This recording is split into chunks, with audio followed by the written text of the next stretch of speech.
नमस्कार मित्रों, उड़ान स्टडी राजस्थान यूट्यूब चैनल पर आपका स्वागत है।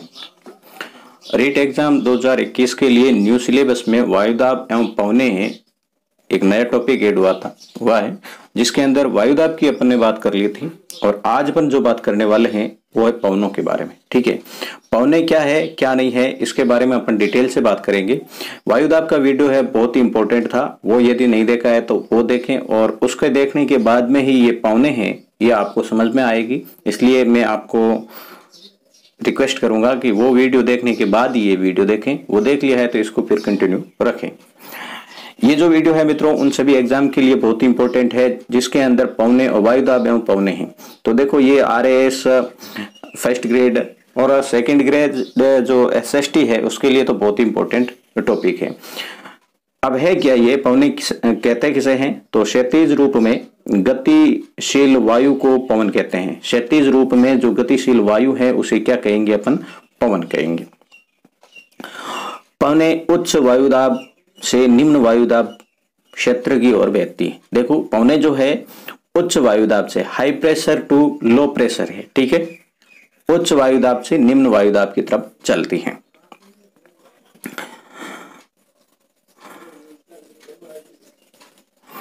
और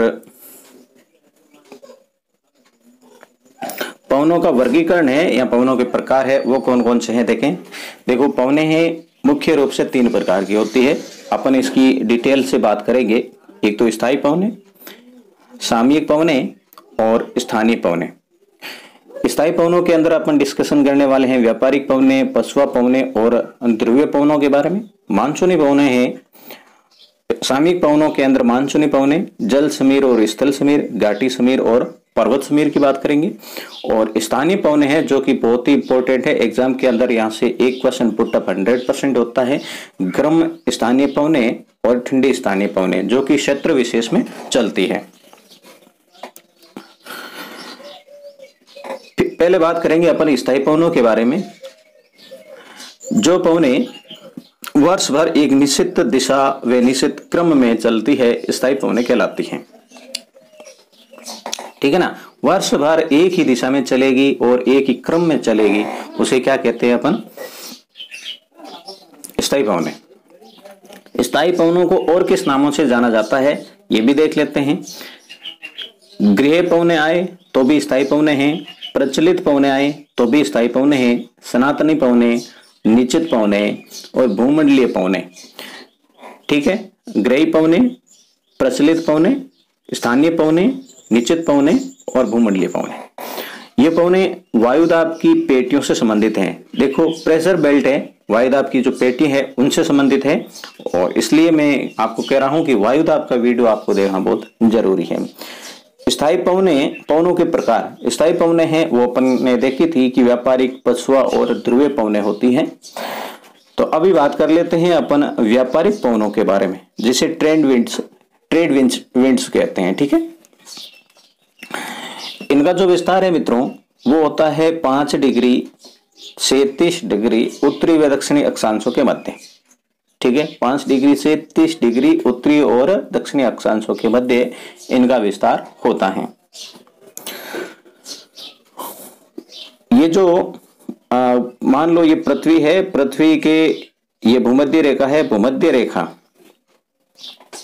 इधर भी 5 डिग्री और इधर भी 5 डिग्री, इनसे लेके ये यहां पर जो 30 डिग्री है, ये 30 डिग्री है और ये भी 30 डिग्री है, इनके मध्य जो पवने चलती हैं वो कौन से पवने हैं? व्यापारिक पवने हैं।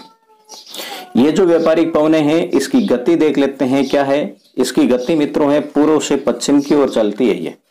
ठीक है, और पूर्व से पश्चिम की ओर चलने के कारण ही इसे क्या कहते हैं? पूर्वा पवने भी कहते हैं। देखो क्या कहते हैं पछुआ पवनों को? पूर्वा पवने भी कहते हैं, पूर्वा पवने। ठीक है,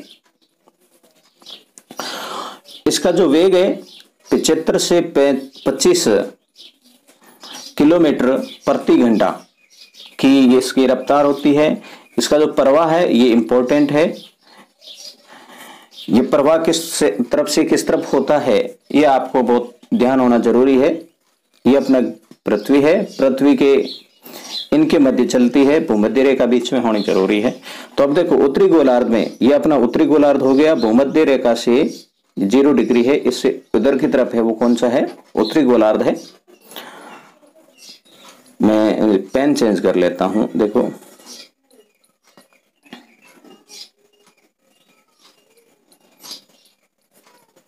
ओके, यहां पर अब ठीक है। ये जो ग्लोब है, ग्लोब के उत्तर और दक्षिण, ये जो 0 डिग्री है इसकी उत्तरी गोलार्ध है, ये इस तरफ का हो गया। उत्तरी गोलार्ध में उत्तर पूर्व से ये अपनी उत्तर हो गई, ये अपनी पूर्व हो गई, उत्तर पूर्व से ये हो गई दिशा, मतलब ऐसे चलेगी ये, ठीक है। दक्षिण पश्चिम, यहां पर ये पश्चिम है, सॉरी दक्षिण है, और यहां पर ये पश्चिम है। तो ये जो दिशाएं हैं दक्षिण पश्चिम, इस प्रकार से चलेगी उत्तरी गोलार्ध में। और दक्षिणी गोलार्ध में दक्षिण पूर्व से, ये अपना दक्षिण है और ये पूर्व है, से उत्तर पूर्व, ये अपना उत्तर है और ये पूर्व है, सॉरी उत्तर पूर्व है।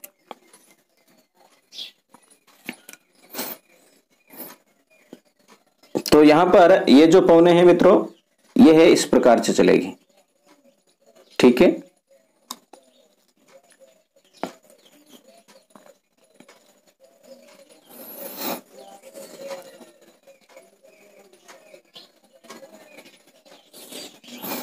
ये पौने प्राचीन काल में पाल युक्त जलयानों को व्यापार में सुविधा प्रदान करती थी, इसलिए इन्हें व्यापारिक पौने कहते हैं। पहले जो जलयान हुआ करते थे उसके अंदर क्या था, पाल बने होते थे। मान लो ये जलयान था, ठीक है, जलयान के साइड में क्या रखे होते थे, पाल होते थे, और इस पालों को ये हवा क्या करती थी, जब चलती थी तो ये विमान है, विमान सॉरी नहीं, जलयान है, बड़ी आसानी से चलते थे। इस कारण है इस पौनों को क्या कहा गया, व्यापारिक पौने कहा गया।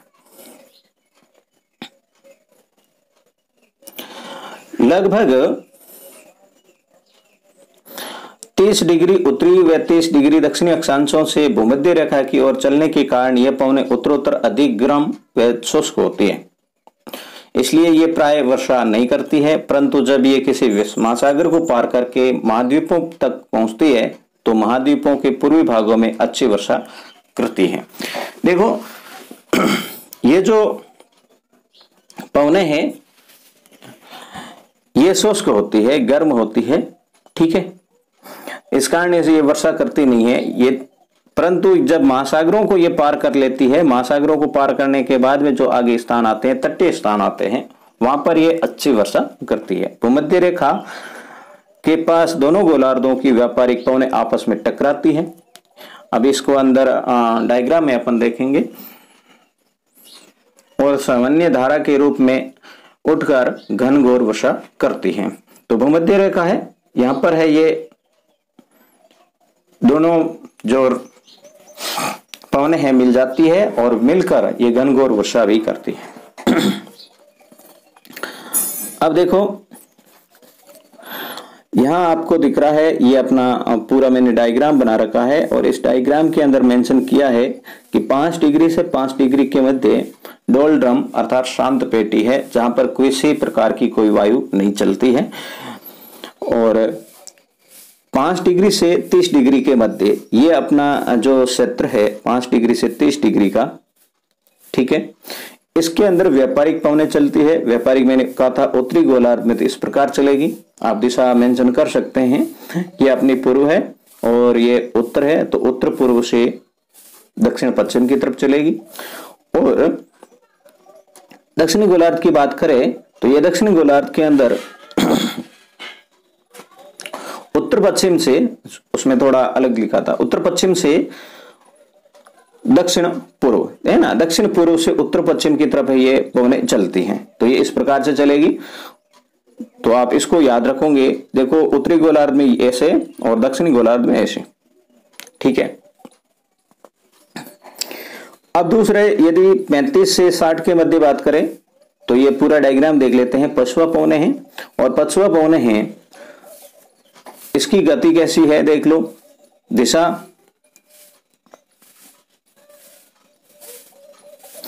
इसकी जो दिशा है वो कैसी देखें,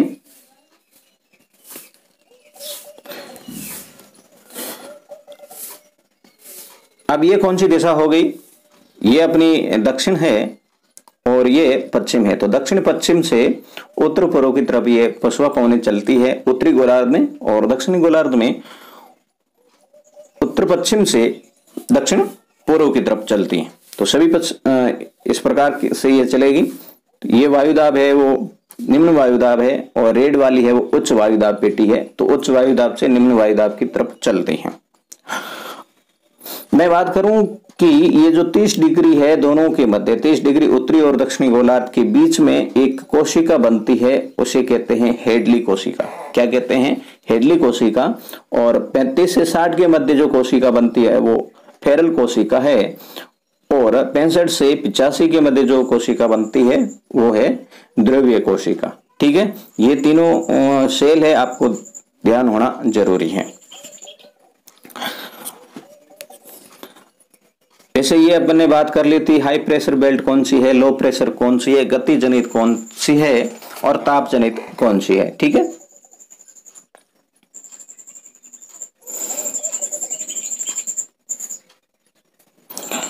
अब बात करेंगे अपन डोलड्रम के बारे में कि डोलड्रम क्या है। तो भूमध्य रेखा से 5 डिग्री उत्तरी व दक्षिणी अक्षांशों के मध्य एक शांत पेटी है जहां कोई पवनें नहीं पाई जाती है। भूमध्य रेखा के बीच में अपन ने बात की थी, भूमध्य 5 डिग्री उत्तरी और दक्षिण के बीच में ये जो पेटी है इसके अंदर किसी प्रकार की पवनें नहीं चलती है, इस कारण इसे शांत पेटी कहते हैं और डोलड्रम कहते हैं। अब बात करेंगे, बहुत ही इंपॉर्टेंट ये बल है, ज्योग्राफी के अंदर अपन इसको पढ़ते हैं, तो वो है कोरियोलिस बल। इनसे क्वेश्चन पुटअप होने की चांस है पूरे। तो ये कोरियोलिस बल क्या है? तो इस बल के कारण या इस बल के अनुसार पवनें उत्तरी गोलार्ध में अपने दाईं ओर और दक्षिणी गोलार्ध में तथा दक्षिणी गोलार्ध में अपने बाईं ओर विकसित होती हैं। ये डायग्राम आप देख सकते हैं। इसके अंदर देखो, उत्तरी गोलार्ध में तो दाईं ओर और दक्षिणी गोलार्ध में बाईं ओर, उदा दब्बा है ना, इस प्रकार से आप रखोगे। उदा मतलब उत्तरी गोलार्ध में दाईं ओर, दक्षिणी गोलार्ध में बा से बाईं ओर। ठीक है, उदा दब्बा। फेरल का नियम क्या है?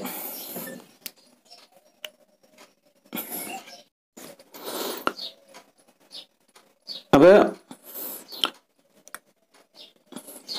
ये पृथ्वी के ये मतलब होती क्यों है कोरियोलिस बल का कारण क्या है? तो ये बल पृथ्वी की घूर्णन तथा गोलाकार आकृति के कारण होता है, और यह बल भूमध्य रेखा पर शून्य होता है। बहुत ही इंपॉर्टेंट लाइन ये है कि ये जो बल है कोरियोलिस बल है, सर्वाधिक कहां होता है? सर्वाधिक ध्रुवों पर होता है, और सबसे कम है वो भूमध्य रेखा पर होता है।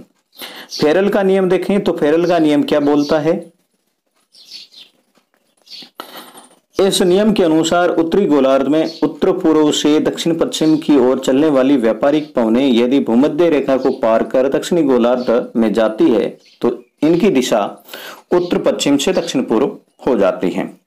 अब देखो, उत्तरी गोलार्ध के अंदर फेरल के नियम के अनुसार यदि हवाएं हैं, ये अपनी पृथ्वी है, पृथ्वी के ये अपना उत्तरी गोलार्ध हो गया, उत्तरी गोलार्ध से आने वाली हवाएं हैं उत्तर पूर्व से दक्षिण पश्चिम है ना, उत्तर पूर्व से दक्षिण पश्चिम से आने वाली जो हवाएं हैं वो ऐसे मुड़ जाएगी। अपन सीधा ऐसे याद रखना है आपको, ऐसे आकर ऐसे मुड़ेगी उत्तरी गोलार्ध में, और दक्षिणी गोलार्ध में यूं आकर यूं मुड़ जाएगी। बस इतना याद रखो, क्योंकि ये दिशा तो आप जानते ही होंगे, तो इतना आप जरूर याद रखोगे। क्वेश्चन इनमें से पुटअप होने की चांस रहते हैं।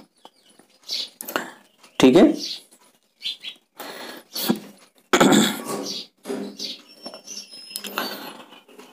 फेरल नियम के बाद में व्यापारिक पवनें देखेंगे अपन, प्रति व्यापारिक पवनें। ये देखो, एक बहुत ही इंपॉर्टेंट है, ये दोनों मैंने समझा दिया था, अभी देखने की आवश्यकता नहीं है कि दक्षिणी गोलार्ध में है ऐसे चलना है आपको, भूमध्य रेखा पार की तो इस तरफ मुड़ जाएगी, और उत्तरी गोलार्ध में ऐसे आकर भूमध्य रेखा पार करने पर ऐसे मुड़ जाएगी। ऊपरी वायु मंडल में विषुवत रेखा से अश्व अक्षांशों के मध्य प्रवाहित होने वाली पवनें प्रति व्यापारिक पवनें कहलाती है। बहुत ही इंपॉर्टेंट फैक्ट है कि ऊपरी वायुमंडल में, ठीक है ना, वायुमंडल के ऊपरी भाग में विषुवत रेखा से अश्व अक्षांशों के मध्य, है ना, विषुवत रेखा से अश्व अक्षांशों,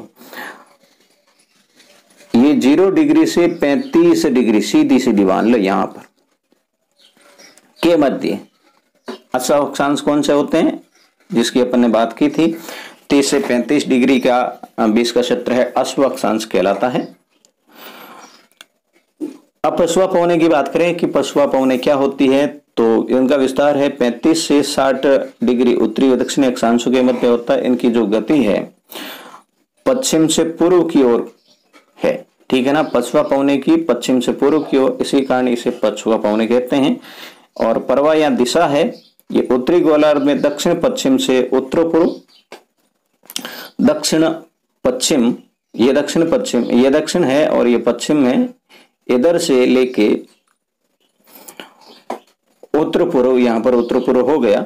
और दक्षिणी गोलार्ध में, सॉरी ये तो उत्तरी गोलार्ध में था, ठीक है, इस प्रकार से चलेगी उत्तरी गोलार्ध में। और दक्षिणी गोलार्ध में है वो उत्तर पश्चिम, ये अपने उत्तर है और ये पश्चिम है। दक्षिण पूर्व, यहाँ पर ये दक्षिण है और ये पर पूर्व है, तो इस प्रकार से ये चलेगी, जो कि अपन ने ऊपर डायग्राम के अंदर देखा था। सर्वाधिक वेग 40 से 65 डिग्री दक्षिणी अक्षांशों के मध्य होता है, जिसका कारण दक्षिण गोलार्ध में महासागरीय विस्तार है, अतः यहाँ पौने अधिक नियमित व स्थायी होती है। देखो यहाँ इन पछुआ पवनों का सर्वाधिक वेग है, कहाँ होता है, 40 से लेकर 60 के मध्य, ठीक है, 60-65 के मध्य। इस कारण है इनको दक्षिण गोलार्ध में अलग अलग नामों से जाना जाता है। इसके विस्तार के अनुसार दक्षिण गोलार्ध में वेग अधिक होने के कारण इनको अलग अलग नामों से जाना जाता है। वो अलग अलग नाम कौन से देख लेते हैं। देखो 40 डिग्री दक्षिणी अक्षांश के पास ये जो पछुआ पौने चलती है उसे कहते हैं गरजती चालीसा या गरजता चालीसा, ठीक है। 40 डिग्री दक्षिणी अक्षांश के पास पछुआ पौने चलती है उसे गरजती चालीसा या गरजता चालीसा कहते हैं। 50 डिग्री दक्षिणी अक्षांशों के पास चलती है तब ये भयंकर पचासा या प्रचंड पचासा के नाम से जानी जाती है। और 60 डिग्री दक्षिणी अक्षांश के पास चलती है तब ये सीखती साठा कहलाती है, ठीक है, सीखती साठा। ध्रुवों की ओर इन पवनों की सीमा अस्थिर होती है जो मौसम अस्थिरता उत्पन्न करती है। अब ध्रुवीय पवने की बात करेंगे कि ध्रुवीय पवने क्या है। तो ध्रुवीय पवने हैं, इनका विस्तार है 65 से डिग्री से ध्रुवों तक दोनों गोलार्धों में है। गति पूर्व से पश्चिम की तरफ है। प्रवाह इसका उत्तरी गोलार्ध में उत्तर पूर्व से दक्षिण पश्चिम है और दक्षिणी गोलार्ध में दक्षिण पूर्व से उत्तर पश्चिम है। ध्रुवीय शीत क्षेत्रों से चलने के कारण ये जो पवने हैं ध्रुवों से चलती है, शीत क्षेत्रों में से आती है। इसके कारण अत्यंत ठंडी व शुष्क होती है। इसके अंदर जल वाष्प क्षमता बिल्कुल कम होती है। नॉरेस्टर क्या है, तो नॉरेस्टर उत्तरी गोलार्ध में तीव्र गति से चलने वाली ध्रुवीय पवने हैं, उसे नॉरेस्टर के नाम से जाना जाता है, ठीक है। उत्तरी गोलार्ध है, उत्तरी गोलार्ध के अंदर जो तीव्र गति से ध्रुवीय पवने चलती है उसे किस नाम से जाना जाता है, सॉरी इस प्रकार से, तो उसे है नॉरेस्टर से नाम से जाना जाता है। इसका सर्वाधिक प्रभाव है पूर्वी कनाडा व यूएसए पर पाया जाता है। इसके बाद में अपन बात करेंगे इस सामयिक पवनों की, पीरियडिकल विंड्स की। जिन हवाओं की दिशा में मौसम अथवा समय के अनुसार परिवर्तन होता है उन्हें सामयिक या अस्थायी पवने कहते हैं, ठीक है।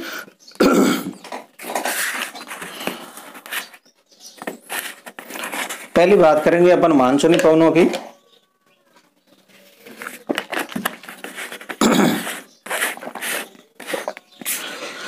मानसून शब्द है, ये क्वेश्चन आया हुआ है सेकंड ग्रेड के अंदर।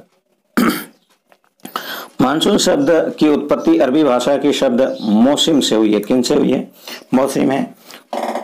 और किस भाषा का है, तो ये अरबी भाषा का है। और इस मौसम का अर्थ होता है पवनों का मौसम परिवर्तन।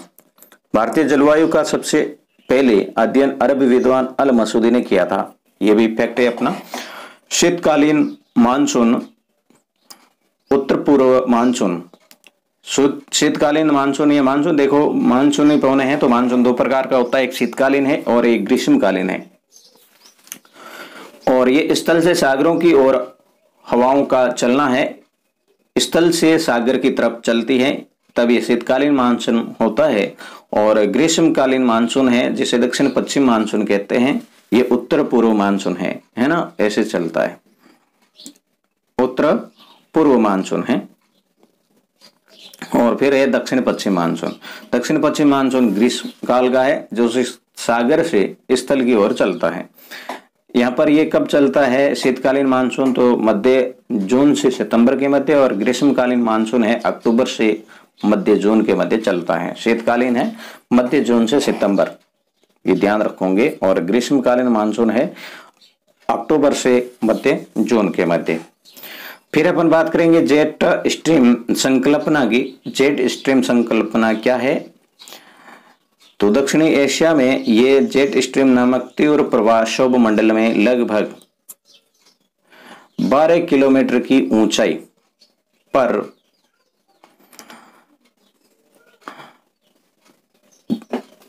दक्षिण पूर्व से पश्चिम से पूर्व की ओर चलता है। यहां पर इन्हें उपोष्ण कटिबंध पछुआ जेट स्ट्रीम कहते हैं।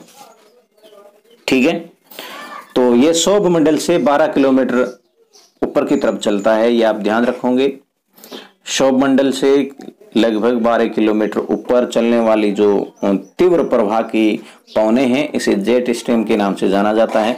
भारत में जेट स्ट्रीम मध्य जून तक पूर्णतः लुप्त हो जाती है। और देखो भारत में ये जेट स्ट्रीम है लुप्त कब हो जाती है, पूर्णतः समाप्त कब हो जाती है, तो मध्य जून तक।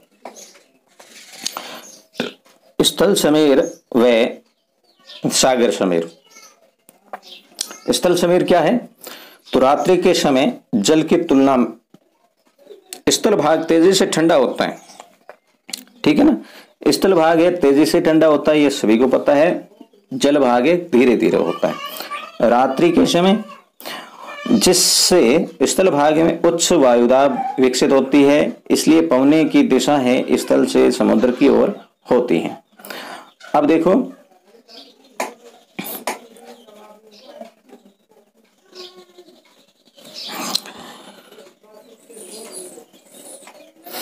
स्थल समीर क्या था, स्थल समीर है, सॉरी अपना पहला स्थल समीर देखा है, तो स्थल से समुद्र की तरफ चलती है। स्थल से आप रखोगे नाम याद, स्थल से नाम इतना याद रखना है, स्थल से, और समुद्र से नाम याद रखोगे समुद्र समीर का, समुद्र से। अब समुद्र से स्थल से मतलब ये हुआ कि स्थल से समुद्र की तरफ, समुद्र से स्थल की तरफ, है ना, स्थल से समुद्र की तरफ और समुद्र से स्थल की तरफ, इसकी दिशा ही पूछी जाती है। और ये चलता कब है, तो स्थल समुद्र समीर है वो दिन के समय, और स्थल समीर जो अभी अपने बात की है वो रात्रि के समय चलता है। ठीक है,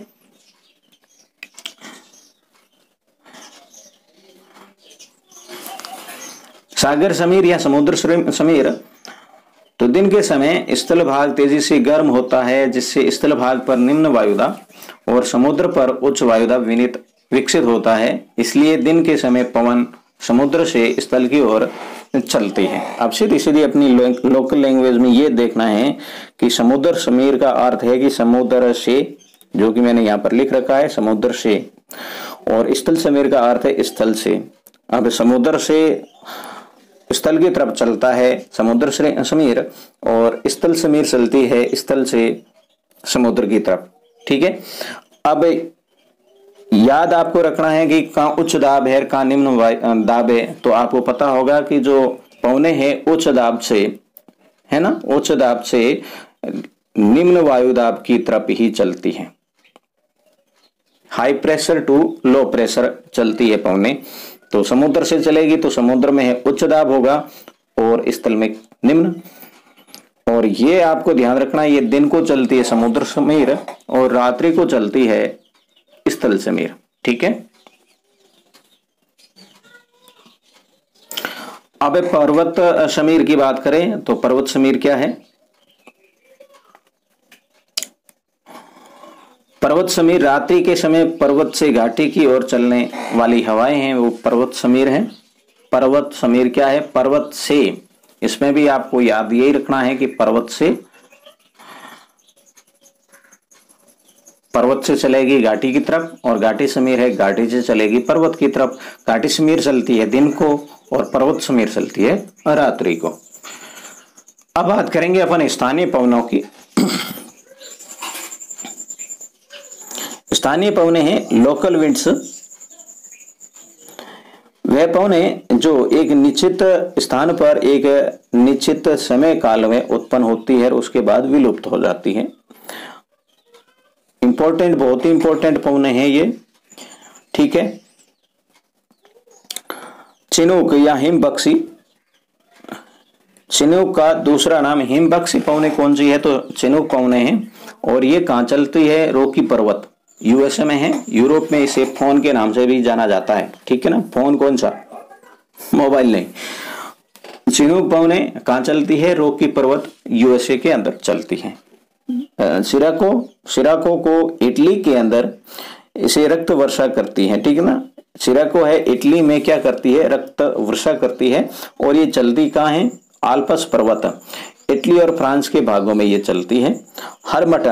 हरमटन का दूसरा नाम है डॉक्टर पवने है। ये क्वेश्चन कई बार आ गया था। डॉक्टर पवने है निम्न में से, तो हरमटन है, ठीक है ना। हरमटन जो कि गिन्नी तट पर चलती है। और चिराको रक्त वर्षा करती है। चिनूक है, चिनूक को हिमबख्शी कहते हैं, बहुत इंपॉर्टेंट है ये भी, जो कि रॉकी पर्वत यूएसए में है। सिराको आल्प्स पर्वत में के पास चलती है, इटली व फ्रांस के भागों में। हरमटन है गिनी के तट पर चलती है। फोन की बात करें तो ये फोन है स्विट्जरलैंड में चलती है, जो कि अंगूर की खेती के लिए लाभदायक है। क्वेश्चन इस प्रकार से आएगा कि अंगूर निम्न में से कौन सी पवने अंगूर की खेती के लिए लाभदायक हैं? तो फोन पवने आप लिखोगे, ठीक है। अब है लू। लू क्या होती है? तो राजस्थान के लोग सभी जानते हैं। लू पाकिस्तान व उत्तर पश्चिम भारत के अंदर ये चलती है, जो कि गर्म और शुष्क पवने होती है। योपा जापान में चलने वाली गर्म पवने हैं। अपन सभी ये गर्म पवनों की बात कर रहे हैं। ब्लैक रोलर उत्तरी अमेरिका में। शालम कैलिफोर्निया की धूल भरी आंधी है, इसे शालम के नाम से जाना जाता है। जोंडा अर्जेंटीना में चलने वाली है। नॉर्वेस्टर न्यूजीलैंड में, ठीक है। नॉर्वेस्टर कहां चलती है? न्यूजीलैंड के अंदर चलती है। सिमोम सहारा व अरब मरुस्थल के पास में चलने वाली हवाएं हैं। सिमोम। खमसीन है वो मिस्र में चलती है। खमसीन। गिबली लीबिया में। बर्ग चीन, यहाँ पीली वर्षा है, चीन के अंदर पीली वर्षा करती है बर्ग, ठीक है, ये ध्यान रखोगे आप। ब्रिक फिल्टर है वो ऑस्ट्रेलिया के अंदर है। हुबूब, ये इंपॉर्टेंट है और ध्यान रखोगे। हबूब है सूडान में खार्तून के निकट चलने वाली ये पवने हैं। बोरा एड्रियाटिक सागर के तट पर इटली व सिकोस्लाविया में ये पवने चलती हैं। अब आ गई है ठंडी पवने, ठंडा ठंडा कूल कूल। मिस्टाल जो पवने हैं वो स्पेन व फ्रांस के अंदर चलती है, जो कि रो घाटी के पास में चलती है। बोरा पवने एड्रियाटिक पर्वत के पास में। ब्लिजार्ड साइबेरिया व कनाडा के अंदर। बुरान रूस व मध्यवर्ती एशिया के अंदर। और शीतकाल में पुर्गा व ग्रीष्मकाल में इसे बुरान के नाम से जाना जाता है। देखो बुरान पवने हैं, बुरान जो कि रूस के अंदर, ऐसा भी आ सकता है रूस के अंदर चलने वाली शीतकालीन पवने हैं, तो आप नाम पुर्गा लिखोगे। और रूस के अंदर चलने वाली ग्रीष्मकालीन पवने हैं, है ना, ठंडी पवने, तो वो बुरान है। इतना आप ध्यान रखोगे। नारे कनाडा और यूएसए में चलने वाली ठंडी पवने हैं। ब्लैक रोलर यूएसए में चलती है। जोंडा, ये जो जोंडा है वो अर्जेंटीना के अंदर है। पेम्पिरो है अर्जेंटीना में है। नॉर्दर यूएसए में चलती है। और नॉर्दर को मेक्सिको के अंदर पोपा सोपा भी कहते हैं। लेवांतर दक्षिण स्पेन में। और नेवाडोल है इक्वेडोर में चलती है। तो ये था मित्रों आज का अपना पौनों के बारे में बहुत ही विस्तार के साथ में, डिटेल के साथ में, इनसे बार कोई भी पौनों का क्वेश्चन है आपका नहीं बनेगा। और लास्ट में आपसे रिक्वेस्ट रहेगी इस ग्रीन पेन से कि आप ये ग्रीन काम कर लें, कौन सा, सब्सक्राइब वाला, ठीक है। और वीडियो को लाइक नहीं किया है तो लाइक करें और अपने दोस्तों के साथ में शेयर भी इसे कर लें। तो मिलेंगे नेक्स्ट वीडियो में, तब तक के लिए जय हिंद, वंदे मातरम।